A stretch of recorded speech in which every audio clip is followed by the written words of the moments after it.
Voz de Brasília, 30 anos, mais uma vez com você, levando a notícia por quem faz a notícia. E hoje meu entrevistado é o senador Carlos Viana. Tudo bem, senador? Graças a Deus, Paulo. Vai bem você, a família. Uma alegria, viu, poder participar de um programa que é referência aqui em Brasília. Muito obrigado, senador. E eu quero começar essa entrevista porque nós temos pouco tempo, que eu sei que a sua agenda está corrida. O senhor foi jornalista, como eu sou, né? E começou a sua vida com a Lufthansa, uma empresa alemã. Conte um pouquinho para os nossos telespectadores ali a respeito desse início da carreira do senhor. Olha, chegar em Brasília foi uma trajetória de 35 anos de trabalho em algumas áreas antes de ser político, porque hoje eu estou político em primeiro mandato. Aos 12 anos em Graxate, né, na região metropolitana de Belo Horizonte, depois que vim do interior. Aos 14, office boy no Banco de Desenvolvimento de Minas. Passei a estudar à noite, escola pública, um esforço louco até o final do ensino médio. Depois me casei já e fui fazer faculdade já mais velho, já mais maduro, né? E vim para o jornalismo, Paulo. Eu sou um fato raro. A mão de Deus, eu digo sempre que a mão de Deus sempre foi muito misericordiosa comigo, porque eu vim para o jornalismo com 32 anos de idade. 32, então já... 32 anos. Por quê? Porque foi o seguinte, depois dos 14 anos, com 16 anos, eu fui estudar num seminário. Fiquei fazendo seminário menor na época, para poder... né? E eu saí, fui para o Exército, desisti, fui para o Exército, fiquei no Exército. Depois do Exército, eu entrei para uma empresa de logística e transporte. E essa empresa me mandou para Salvador, na Bahia, onde eu morei a primeira vez por 6 anos. E nesse período eu me especializei em exportação, importação, transporte de animais vivos e tudo. E a Lufthansa, uma empresa alemã muito grande, que era a única que não me dava dor de cabeça, e eu embarcava muito com eles, e eles me convidaram para entrar para essa empresa. É uma empresa pública alemã. Então eu falei, gente, mas eu não falo alemão, eu não tenho aparência de alemão, mas o chefe... Aparência até que tem um pouquinho. Não, eu tenho aparência de brasileiro. E me orgulho muito disso. E eu entrei para essa Lufthansa, né? Assim, foi uma surpresa muito grande, porque era um negócio muito... É uma empresa gigante, né? E eu saía do transporte e caía no transporte aéreo. Eu lembro que, quando eu fui ao Rio de Janeiro ser apresentado, a diretoria toda alemã, e um dos chefes, o chefe maior, que era o diretor-geral, ele tinha sido piloto da Luftwaffe durante a Segunda Guerra Mundial. Então, ele tinha uma perna, ele tinha tomado um tiro na perna, então ele claudicava um pouco. E ele chegou, quando ele abriu a porta, todo mundo se levantou, né? Aí todo mundo fica em pé. Aí ele chegou perto de mim, o pessoal falou, olha, isso aqui é o senhor Viana, vai ser nosso novo colaborador. Aí ele me olhou, ficou me olhando assim, falou assim, pelo menos o senhor é bem brasileiro. E foi embora. Aí eu penso, gente, isso é bom, isso é ruim. Aí o pessoal, não, isso é bom, porque ele normalmente não fala nada, ele só cumprimenta. E esse diretor alemão me colocou numa rota de... Só uma curiosidade, vocês falavam inglês? Inglês. Inglês. E eu estudei 2 anos de alemão depois disso, consegui falar um pouco, até hoje falo um pouco. E ele me colocou numa rota de treinamento para gerentes da empresa, diretores da empresa. Foi um negócio muito interessante. A partir disso, eu fui para a Alemanha, fiquei 45 dias em treinamento, depois fiquei mais 3 meses. E 6 anos eu viajei o mundo todo, me especializei em segurança aérea, administração de agências, questão de carga aérea, me deu um upgrade. E eu fui para o jornalismo, por quê? Porque a empresa exigia um plano de carreira.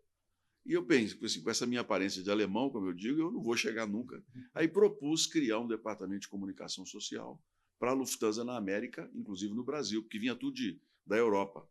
Aí eles gostaram da ideia, pagaram, inclusive, parte da faculdade. Faltando 1 ano para eu me formar, em 94, a Lufthansa decidiu fechar o escritório e me ofereceu morar na Alemanha ou morar em Santiago do Chile. E eu não aceitei nenhuma das duas, resolvi ficar em Belo Horizonte, já tinha filhos, já uma família consolidada, minha esposa estudava já na época, e eu falei, não, eu vou ficar aqui. Aí deixei a Lufthansa e fui procurar emprego no jornalismo, 32 para 33 anos de idade. Consegui um emprego na Rede Minas, que é da TV Cultura, fiz um treinamento lá de 3 meses muito bom. A Globo abriu um programa de trainee, 350 currículos. Eu fui selecionado, fui contratado pela Globo E aí eu voltei para Salvador para ser repórter de rede.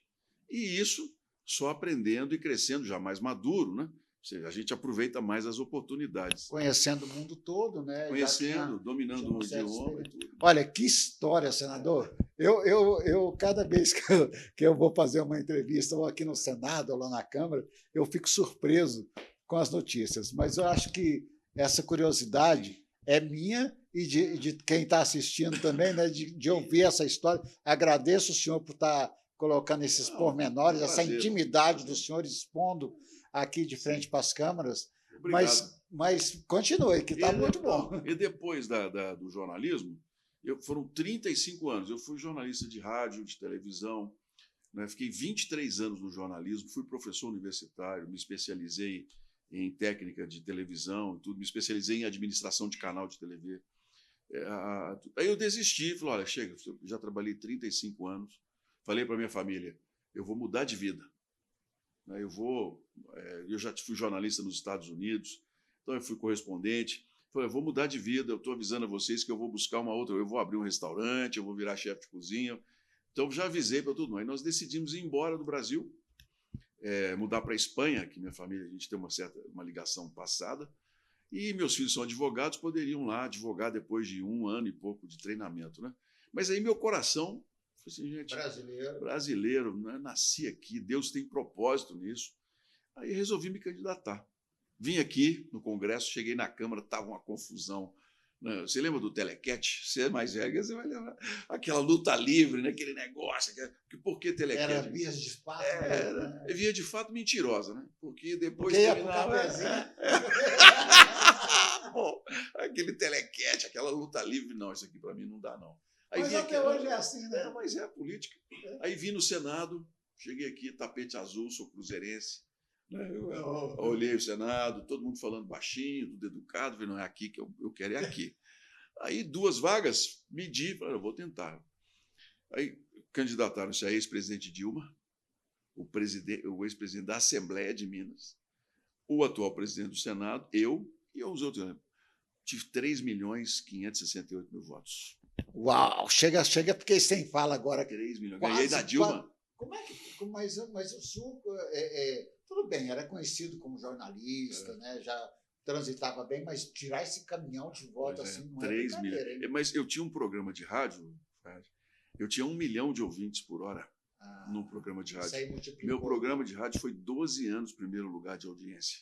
Na televisão, eu posso falar com muita humildade, eu falo isso com muito agradecimento a Deus, sabe? Na TV, o meu jornal, quando estava mais tarde, à noite, que eu gostava de apresentar à noite, que a gente entrava junto com o Jornal Nacional começava, eu empatava com o Jornal Nacional 5 minutos. Então, isso tudo marcou muito. E eu sempre tive uma trajetória de explicar a notícia. Eu, como jornalista, eu explicava para as pessoas e dava o meu posicionamento sobre cada um dos pontos, né? E isso fez com que a população tivesse uma confiança muito grande na minha fala. E quando eu me candidatei, virou uma decisão e o Estado todo. Só comentava aí. Só em Belo Horizonte foram 850.000 votos que eu tive na capital, né? Em 1.200.000 eleitores na época. Eu já estou com quase, tem 10 mil inscritos no YouTube, 1 milhão de views. Você tá eu vou passear para esse tapete azul. Por Brasília, né? Não, mas eu sou pré-candidato a vereador lá em Valparaíso, aqui pertinho de Brasília. Parabéns. Vamos fazer um trabalho lá. Senador, vamos trazer um pouquinho para a realidade aqui agora, porque o povo está curioso para saber o que o senhor faz aqui no Senado. Primeiro mandato, o que o senhor já fez, o que o senhor faz e quais são as expectativas aí aqui no tapete azul? Olha, primeiro, é preciso a gente explicar que o senador é diferente do deputado. O deputado está muito ligado à área dele, ao estado dele, na região dele. O senador representa o Estado e a República. Nós aqui somos a chamada Casa Alta, nós representamos a Federação Brasileira, tanto que cada estado tem 3 senadores. E a nossa função aqui inclui muitas missões fora do Brasil, que são acordos internacionais que o Brasil faz.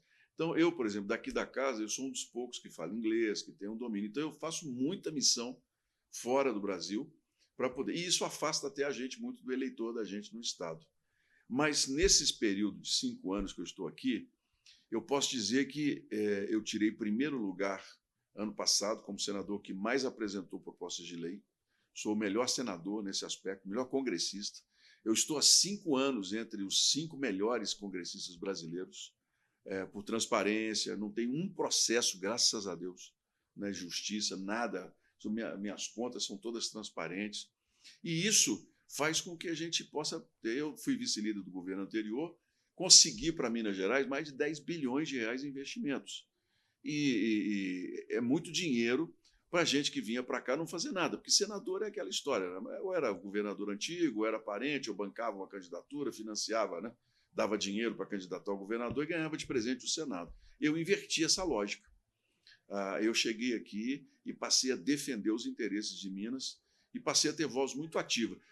Até para minha surpresa, eu fui vice-líder do governo Bolsonaro, tentei ajudar de todas as maneiras, mas, né, o homem tinha lá a visão dele de governo, junto com a família, e nesse governo do PT, eu sou o interlocutor. Né? Os líderes do PT, sou presidente da Frente Parlamentar Evangélica, aqui do Senado. Isso, eu ia fazer essa pergunta. Então, os representantes, eles vêm aqui, assim, eu faço parte das interlocuções com o governo federal. E isso tem me ajudado muito em Minas.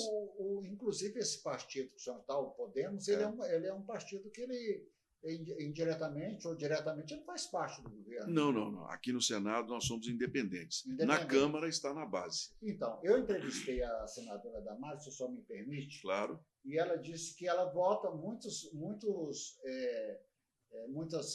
ações, ela vota com o governo. Porque quando é bom, né? Tem que votar pelo país, claro. Ser independente dá essa liberdade? Dá. A gente tem que votar o que é de interesse do país.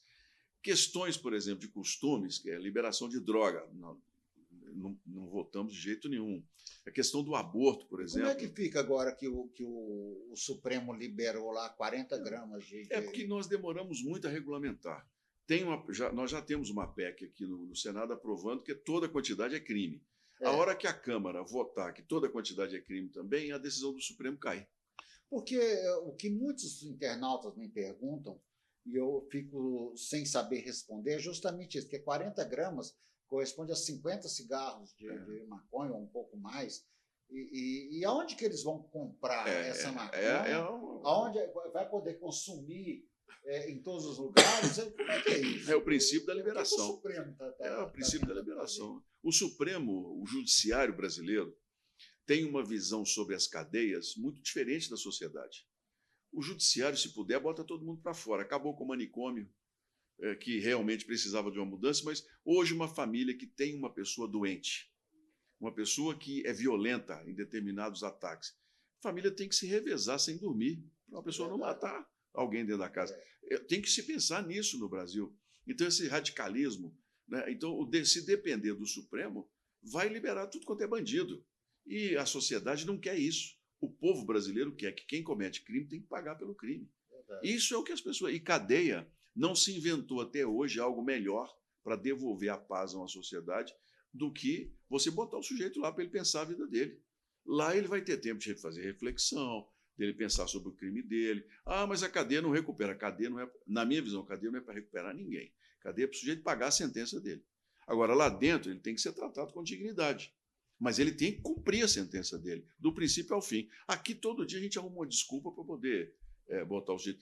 Ele é vítima da sociedade, ele não teve os direitos. Mas e quem, como eu, levantou 5 horas da manhã, todo dia, levava a marmita debaixo do braço, pegava um ônibus para chegar às 7 horas no trabalho? Quem faz isso até hoje? O pessoal que vem lá de Valparaíso, né? A turma que vem de tudo quanto é lugar, viaja 2 horas de ônibus para chegar até aqui no centro trabalhar. Como é que fica?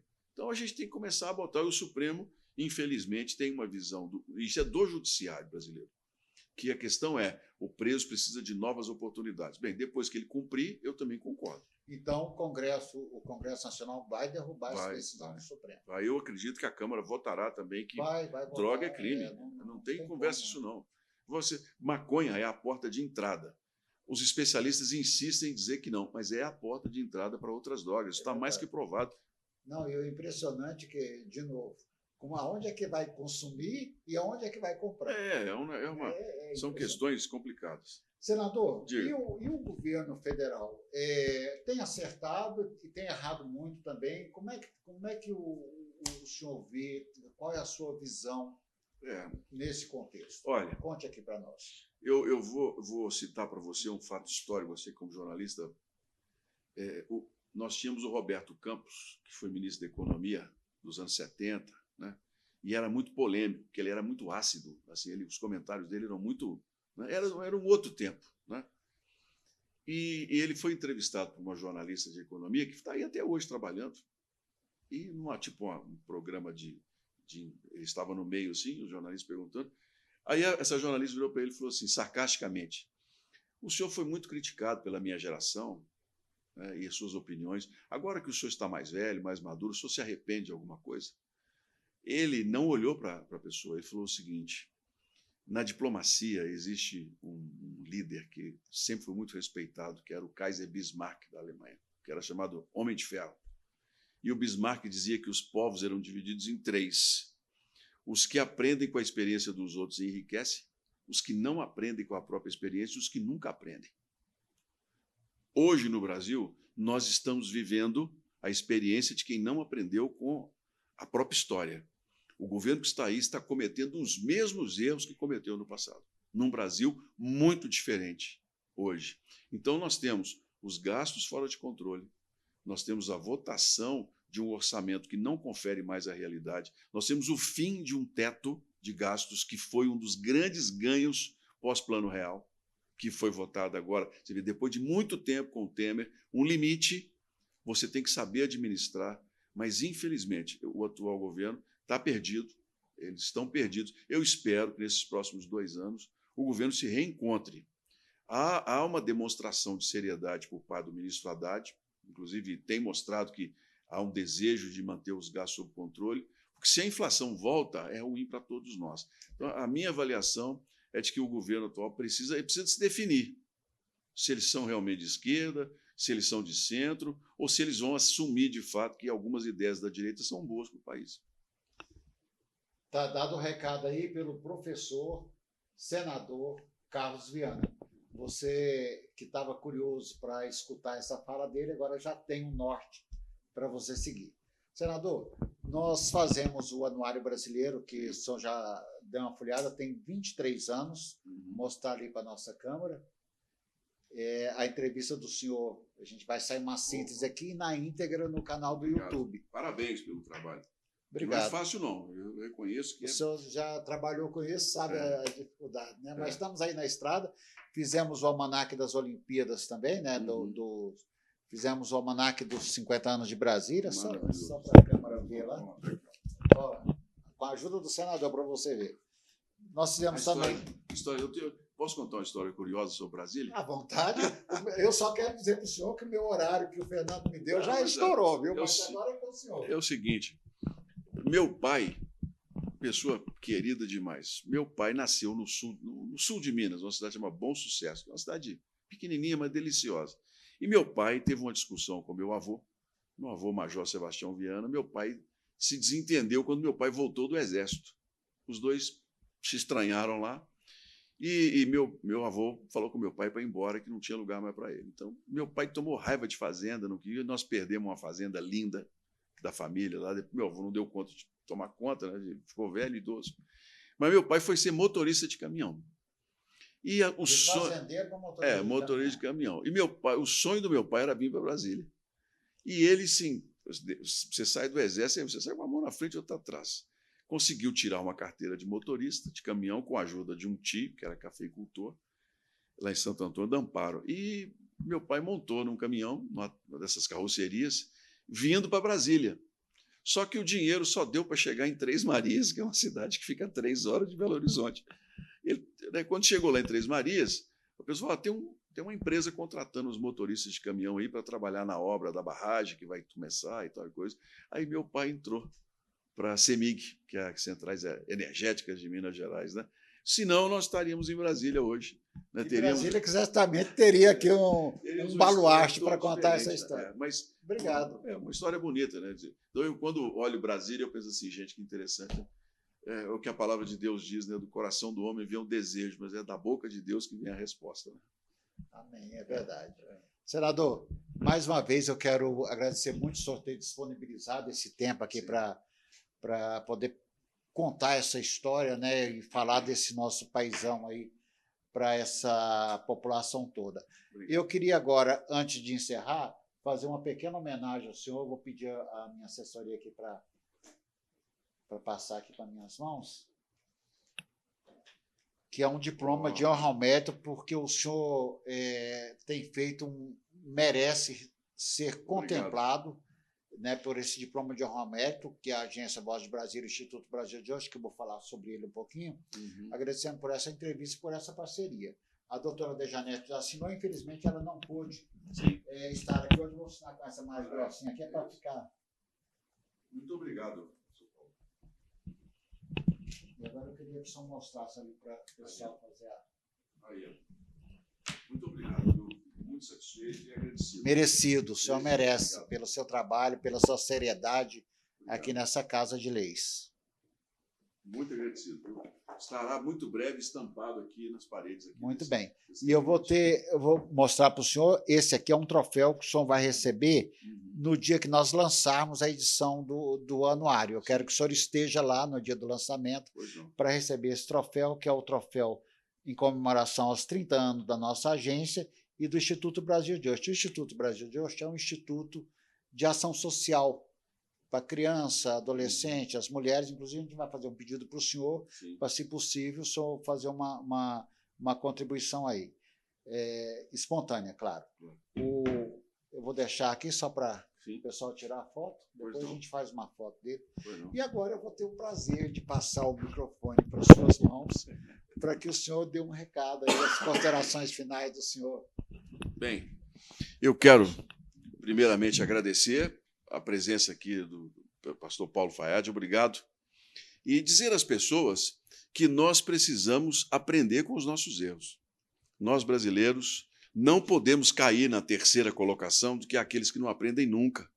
Os erros que nós cometemos, todo ser humano comete. A palavra de Deus diz que o justo cairá, mas não ficará prostrado.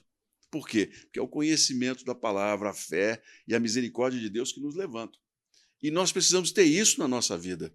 Todos nós cometemos erros. Não tem um que não cometa erro debaixo do sol, porque todos somos falhos. Mas a gente precisa aprender com isso. Então, hoje, aqui no Parlamento, eu dou essa contribuição. É preciso que a gente pare e pense a nossa responsabilidade pelo Brasil. Porque essa pátria é maravilhosa. Eu conheço 38 países. 38. E eu vou dizer para vocês com toda tranquilidade, não há lugar em que a gente se sinta bem como a gente se sente no Brasil. E não é porque eu nasci aqui, não. É porque aqui as pessoas se gostam, as pessoas elas te recebem bem, o lugar é maravilhoso, o sol, mas nós brasileiros precisamos tomar com mais seriedade, mais responsabilidade o futuro do nosso país para nossos filhos e netos. Então, muito obrigado, parabéns, meu irmão. Obrigado ao senhor por ter concedido o tempo e o espaço na sua agenda. E com essas palavras de sabedoria do senador Carlos Viana, do estado de Minas Gerais, nós vamos ficando por aqui. Agradecendo a você que tem assistido, agradecendo ao nosso Pai Supremo, Deus Todo-Poderoso, que rege os nossos passos. Não esqueça aí de... Cadê aquela plaquinha do YouTube? Pega lá para a gente pedir para o pessoal, porque agora é clicar no YouTube, né? Isso, e a da Voz de Brasília também. Então, aqui, ó, nosso YouTube, para você seguir, clicar na entrevista, né, para que a gente possa alcançar aí mais espaço. Essa aqui é a nossa Voz de Brasília, a logomarca do Instituto e da Unigest, que é a empresa de importação e exportação. Depois eu vou pegar uma aula com o senhor aí. Pessoal, e assim nós vamos ficando direto de Brasília, direto do Senado Federal, do tapete verde, do tapete azul. Opa! Do tapete azul. Fiquem todos com Deus e até a próxima.